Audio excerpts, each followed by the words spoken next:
আসসালামু আলাইকুম রহমতুল্লাহি বরকাতুহু। কেমন আছেন বন্ধুরা? আশা করি সকলেই ভালো আছেন, ভালো থাকেন এই দোয়াই করি। কিছু কথা বলবো, কথাগুলি দয়া করে শুনবেন। ভালো লাগলে লাইক কমেন্ট শেয়ার করবেন, অন্যকে জানার সুযোগ করে দিবেন। কথা বলার আগে বলছি, আমি কোনো রাজনৈতিক দল করি না। আমি বাংলাদেশের একটি শহীদ পরিবারের ছেলে।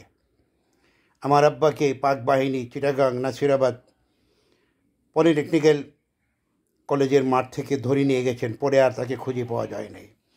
সবাই আমার আব্বার জন্য দোয়া করবেন, আল্লাহ যেন তাকে জান্নাত নসিব করে। বলছিলাম, আমাদের বাংলাদেশের বর্তমান যে নির্বাচনের প্রেক্ষাপট যেটা তৈরি হয়েছে, আমার যতটুকু ধারণা বা মনে হয়, যদি আওয়ামী লীগ এবং জাতীয় পার্টিকে নির্বাচন করতে দেওয়া না হয়, তাহলে বিএনপি 300 আসনে জয়লাভ করবে, তো কোনো সন্দেহ নাই। কারণ অলরেডি বিএনপির নেতারা একথা বলছে যে ওনাদের দলে যদি আওয়ামী লীগের লোকজন আসে, যাদের বিরুদ্ধে কোনো মামলা নেই, কোনো কিছু নেই, তাদেরকে অবশ্যই তাদেরকে সেই সুযোগ দেওয়া হবে এবং তাদেরকে সদস্য করে নেওয়া হবে।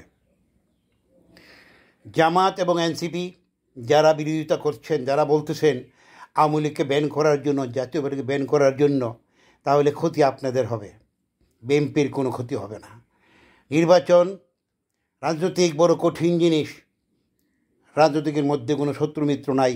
আজকে যে শত্রু, কালকে সে বন্ধু, আজকে যে বন্ধু, কালকে সে শত্রু, এটাই হবে। আমার মনে হয় বিশেষ করে জামাত ইসলাম, এনসিপি সহ ধর্মীয় যে দলগুলো আছেন, প্রত্যেকে কথা বলা উচিত, আওয়ামী লীগকে নির্বাচন করার সুযোগ দেওয়া হোক, জাতীয় পার্টিকে নির্বাচন করার সুযোগ দেওয়া হোক। তাহলে আপনাদের ভাগ্য হয়তো 2-1টা সিট জুটতে পারে। এটা পিয়ার পদ্ধতিতে হোক আর এমনিই হোক, যেভাবেই হোক, আপনারা কোনো সিট পাবেন না যদি আওয়ামী লীগকে এবং জাতীয় পার্টিকে নির্বাচন করতে দেওয়া না হয়। সম্পূর্ণ সিট পাবে বিএনপি। কারণ মনে রাখবেন, আপনারা যে পথ বেছে নিয়েছেন সেটা আপনাদের জন্য কখনো মঙ্গল হবে না।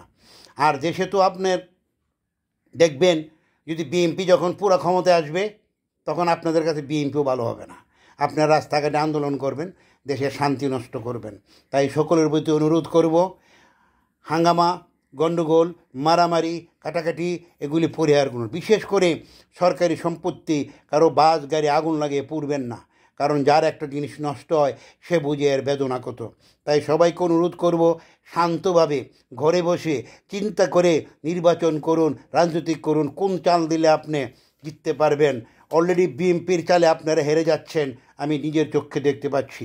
কাজেই সবাইকে অনুরোধ করব, সবাই মিলে কথা বলুন। আওয়ামী লীগ, জাতীয় পার্টি, বাংলাদেশের সকল দলকে নির্বাচন করার সুযোগ দেওয়া হোক। তাহলে আপনাদের ভাগ্য প্রসন্ন, অথবা আপনার ভাগ্য প্রসন্ন না। ধন্যবাদ, সবাইকে ভালো থাকবেন।